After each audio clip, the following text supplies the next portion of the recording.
hindi lang sila sa pagbabantay ng seguridad ng bansa. Mayroon din silang humanitarian and disaster response. Ayan ang mahalagang malaman natin. Sapagkat nasa linya na po natin ang isa sa ating panauhin para sa araw na ito. Walang iba kundi ang tagapagsalita po ng Armed Forces of the Philippines, si Colonel Francel Margaret Padilla. Good morning, Colonel Padilla, ma'am. Good morning, Colonel. Magandang umaga, Tuesday. Magandang umaga, Tristan. And magandang umaga sa inyong mga taga-subaybay. Christian po. Yan. Christian. Sorry naman. Okay lang yun, magkatunog naman eh. Sa ibang stasyon yata si Tristan. Anyway, ma'am, magandang umaga po. Ma'am, nakukwento ko kay Christian. Sabi ko, pagdating ng ganitong mga panahon, ng tag-ulan, malakas na bagyo, o ano pa mang kalamidad, isa sa aming palaging maaasahan ay itong ating mga sundalo. Dahil na nga po dito sa Humanitarian and Disaster Response po ng AFP. So, sa panahong ito, ma'am, na nagsimula na, nararamdaman na natin, laging may pag-ulan tuwing hapon. May mga binabaha, kahit simpleng ulan lang, wala namang signal number.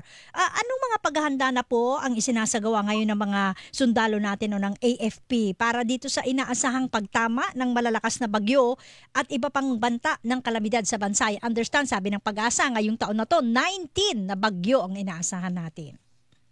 Yes, Tuesday, no? Bilang mandato nga ng Sandatahang Lakas ng Pilipinas is to protect the people and secure the state. So kasama dyan, no, ang ating paghahanda dito po sa ating HADR operations, no, yung ating Humanitarian Assistance and Disaster Response. So bilang kailangan po paghandaan natin ito dahil tag-ulan na nga po. Una po sa lahat, aktibo po ang ating mga unified commands at ating mga task forces sa pakikipag-ugnayan, no, sa National Disaster Risk Reduction and Management Council, yung ating NDRRMC at iba pang ahensya ng pamahalaan para po tiyakin natin yung mabilis at saka yung coordinated, no, na pagtugon natin sa mga emergency. So meron po tayong mga prepositions na mga assets at personnel sa mga high-risk areas na agad po na maaring ma-deploy sa oras po ng pangangailangan. Ayan, ang magandang marinig. Ano po, ma'am? Pagka ganito ba, ma'am, may regular din ba na mga parang training o pagsasana yung mga sundalo sa disaster response? Gaano ba kadalas yung mga pagsasanay nila? Yes, no, patuloy po yung ating regular at advanced na training sa ating mga tropa sa disaster response operations. So kabilang po dito yung mga water search and rescue, collapse structures rescue, mga ganyan po, casualty evacuation at first aid. Very important po ito. Yes. So lahat po ng ito ginagawa para po mapanatili natin, no, yung kahandaan at kakayahan po tumugon sa anumang sitwasyon. Marami tayo, Tuesday, mga specialized units sa Armed Forces of the Philippines, and they're scattered all over, no, different units. Meron tayong main, kompleto yan. Lahat ng gamit yan, like rubber boats, even for engineering materials, no, nandiyan dyan po yung mga borer, mga equipment, kompleto po sila. And meron din po tayong small units na madali lang din pong i-deploy. Yun ang magandang marinig, ano? May natanong ka. Colonel, dun sa mga bilateral trainings natin with the US, other countries, yung disaster response is part of the training. Ano yung mga nakukuha natin sa mga ganun training na pwedeng i-apply tuwing may disaster sa bansa? Madami tayo dyan, no? Depende yan sa bansa na katuwang natin dito sa mga trainings na to. So recently, we signed the reciprocal access agreement with Japan, no? And alam naman natin that Japan is a highly high-tech po sila. So dito nakukuha po natin yung technology nila, no? So there's technology transfer and of course yung skill sets po na pwede natin dyan. So very heavy po tayo with training ng HADR with Japan. Over and above that, sa ating mga balikatan exercises, sa Lakrib exercises, kasama po sa component itong search and rescue at saka HADR. Over and above that, pati po yung pag-recruit natin, no, ng mga kasunod ng mga bagong reservists, no, as force multiplier. Nagagamit din po natin sila for HADR operations. So nito pong huli, no, nung may bagyo dito po sa Batanes, napakalaking tulong po ng ating force multipliers dyan, yung ating mga reservists. Kasi sila po yung nakakaalam dun sa general area kasi taga doon po talaga sila. Opo. Ayan ang maganda. Yung sa mga reservist, ma'am, na nabanggit po ninyo, ano ba ang requirements para maging reservist ka? May age requirement pa yan? O skills requirement? Oo, ganun. Hindi, magte-training din sila kasi, di ba? Oo. Opo, dalawa po kasing category niyan. Meron po tayong mga able-bodied na reservists, yun po yung tinatawag nating active reservists. And meron po tayong ready reserve. Ito po yung mga medyo may edad na. So, di ba po sila Nanay Junicia, si Ma'am Charo Santos, nag-join po sila as reservist kasi noon nga po panahon ng mga may hidwaan po, no? Sino nga po ba yung nagtahi ng ating mga watawat? Di ba po, ito pong mga kababaihan at saka may edad din. So, meron po, each and every one has a role to play in terms of conflict. Pwede po sila din yung nagluluto para po sa mga frontline troops natin. Yes. Marami po silang pwedeng gampanan. So kung doktor ka po, gusto mong mag-reservist, you will perform your skill set, no? Kayo po yung mag-treat sa mga may sakit. Hindi po ibig sabihin na pag nag-reserve ka, ikaw po yung isasabak sa frontlines ng gera. Ito kami po na trained, kami po na active, kami po yung first hand po na sasabak sa gera. Ang reservist po natin, kaya nga po reserve, nasa second line to the third line po sila. Depende po sa edad and skill set nga po nila. Kumbaga kung saan sila maaaring makatulong na pamamaraan. Para augmentation. Oo, kung saan sila po pwede. Pero Colonel, yung mga reservist ba, part din, may training ang AFP, ang anumang unit, kasama yung reservists? Yes po, no? Meron po silang mandated na training. It's around 2 months. On the weekends po kasi syempre po, no, they have to carry themselves well. They'll be wearing the uniform, no, and they also need to know the basics po. So meron pong ganon. And over and above that, marami din po tayo nagiging active na mga reservists. They join us po, no, every weekend they render service. Regular po yung pag-report nila sa Sandatahang Lakas ng Pilipinas, and may mga activities po sila. And nagpapasalamat po kami, napakarami pong reservists ngayon ang very active po. Marami po silang activities na ginagampanan po, no, as force multipliers of the AFP. Ayan, kakailanganin natin sila ngayong panahon na ng mga kalamidad na yan. Oo. Kung bibigyan nyo, Colonel Padilla, ng grado o rate mula 1 hanggang 10 bilang pinakamataas, yung taglay na equipment, assets, at yung training ng ating mga AFP personnel para sa humanitarian disaster response, anong grade ba ito? At pwede bang sabihin na world class na rin ang uri ng pagresponde ng ating mga sundalo sa tuwing may kalamidad? Yan po ang talagang pinaka-goal natin Tuesday, no? With the modernization po, hindi lang siya for defense but also for HADR. Yes. And with the strong alliances that we have now with like-minded nations, well-meaning nations, nandiyan po talaga na umangat po yung itong estado din po natin ng HADR. So we can rate it po at around 7 to 8, no? Kasi mataas na yun. Even po for disasters nitong huli, may mga dumating din po kasi nakahalinhinan din po natin. Katulad po ng Brunei, dumating po sila nitong huli with their aircrafts, no, and mechanisms. And nandiyan din po yung Malaysia, tumulong din po sila nung time na yon. And Australia was also here. So na-augment po, no, yung capabilities po din natin. Yun, maganda yan. Speaking of capabilities, ma'am, kapag pinag-uusapan natin yung nabanggit nyo rin kanina with all this modernization, mayroon ba tayo mga bagong equipment ngayon? Aeroplano, helicopter, fighter jet. Parang sarap pakinggan eh, no? So mayroon ba, ma'am, na bago tayong na-acquire? Yes, you say, and Krista, no, we have finished our Horizon 2 projects.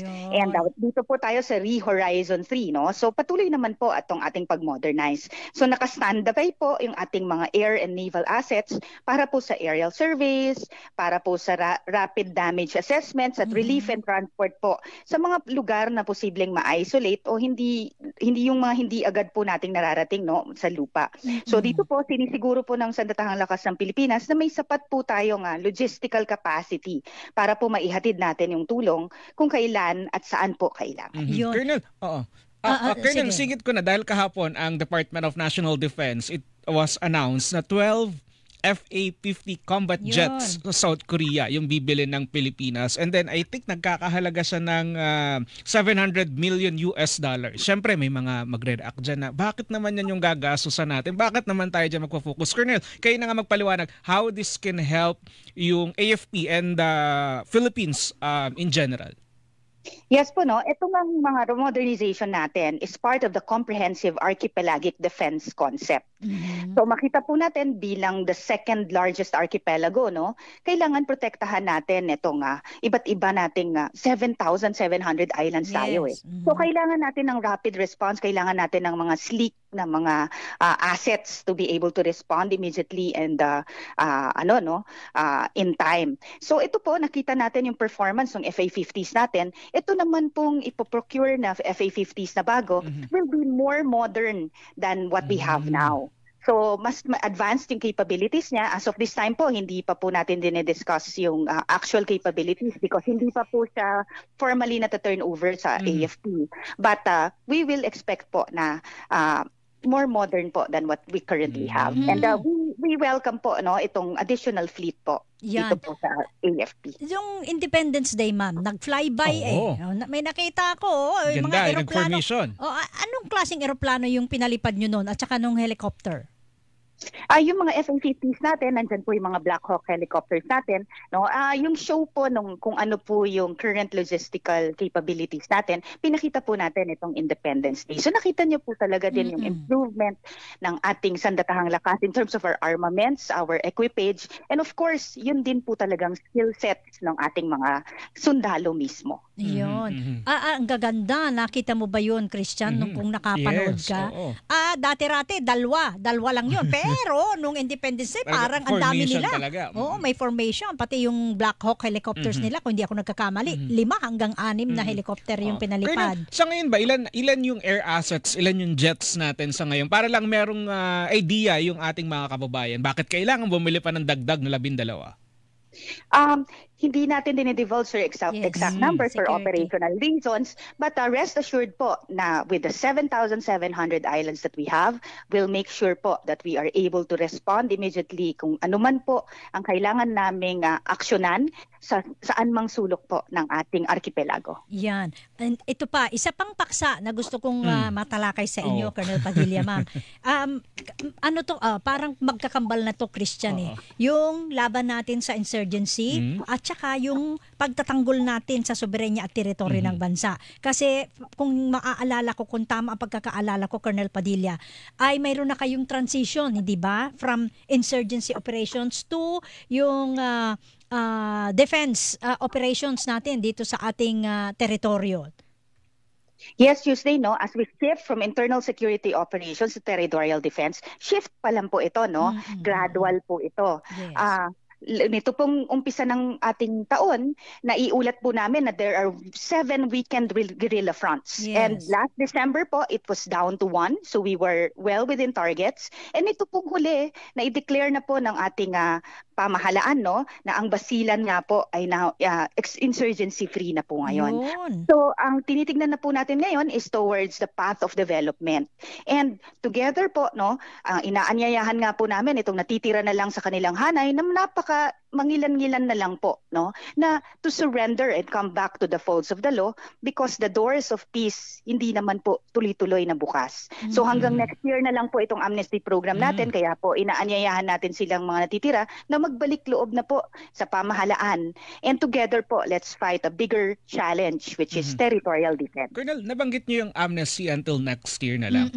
Right after that, kung meron pa ring mga mangilan-ngila na matitira dyan, anong gagawin natin?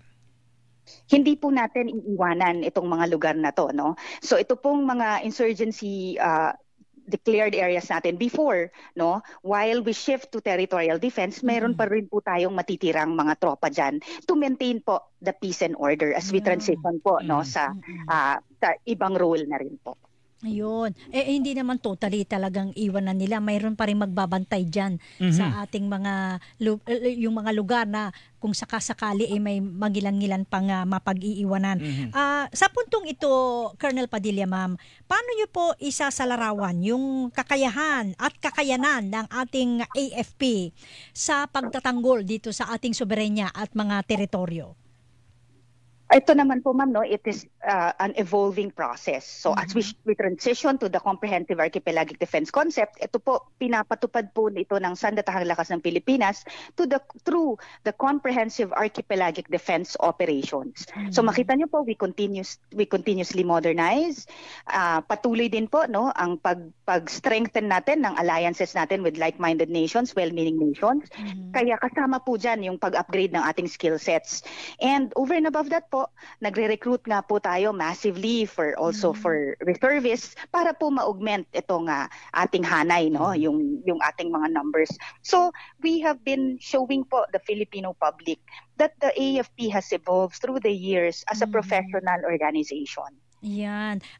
Ito, Ma'am Margaret, ma'am, nalalapit na po ang State of the Nation address ni Pangulong Ferdinand Marcos Jr. Ano ba sa palagay nyo yung mga bagay o programa o accomplishments ng AFP na marapat din naman sanang mabigyang pansin at makilala pagdating ng kanyang sona na sa palagay nyo pwede niyang mabanggit?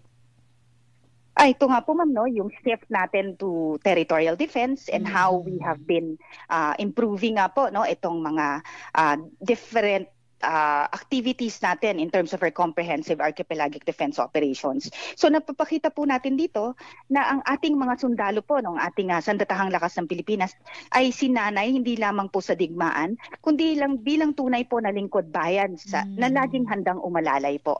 So ito po, we are all the AFP is not just for defense but we are also development practitioners. Yun. At saka for peace naman talaga, 'di ba, ang AFP? Sino ba naman ang may gusto ng gera, 'di ba? Ng gulo. Walang iba kundi yung mga sundalo natin kasi sila yung frontliner natin. Sila yung sasabak. Colonel, maisingit ko lang din. I think magkakaroon ng bilateral large-scale logistic training ang Philippine Army and US. Ano yung mangyayari? Para daw kasi may parada ng mga equipment. Baka naman mangambay ang ating mga kababayan pag nakitang may mga talagang heavy equipment na makikita sa lansangan. Colonel. Christian, lahat po ng activities natin are coordinated prior, no? Ano po yung what to expect? So, binibigay po natin sa local leaders yan para makaskade din po sa ating mga kababayan kung ano po yung mga mangyayaring exercises sa kanilang lugar para hindi po sila mangamba at hindi rin po sila mailagay sa panganib. So pag may mga live fire exercises in certain areas, pinagbabawal po, no? Katulad nitong huling balikatan, hindi po naglayag ang ating mga mangingisda during the balikatan exercises sa Apari, Cagayan. So ganyan po yan, way beforehand po kung ano man po yung planong activities in certain areas, pre-coordinated po yan sa ating local leaders para makaskid po nila sa ating mga kababayan. Ayan. With that, Colonel Padilla, ma'am, nagpapasalamat po kami sa oras po ninyo at sa susunod po ulit, ma'am, wag po kayo madadala. Yes ma'am, no, final lang po, ang pagharap po sa kalamidad ay isa pong panibagong larangan ng pakikidigma. Yun po ay laban sa gutom, pagkalunod at pagkasira ng kabuhayan. At sa larangang ito po, laging handa po ang ating Sandatahang Lakas ng Pilipinas. So kami po ay naririto para sa sambayan ng Pilipino. Salamat po si Colonel Francel Margaret Padilla, ang tagapagsalita po ng Armed Forces of the Philippines. Hilingan, walang pinoprotektahan.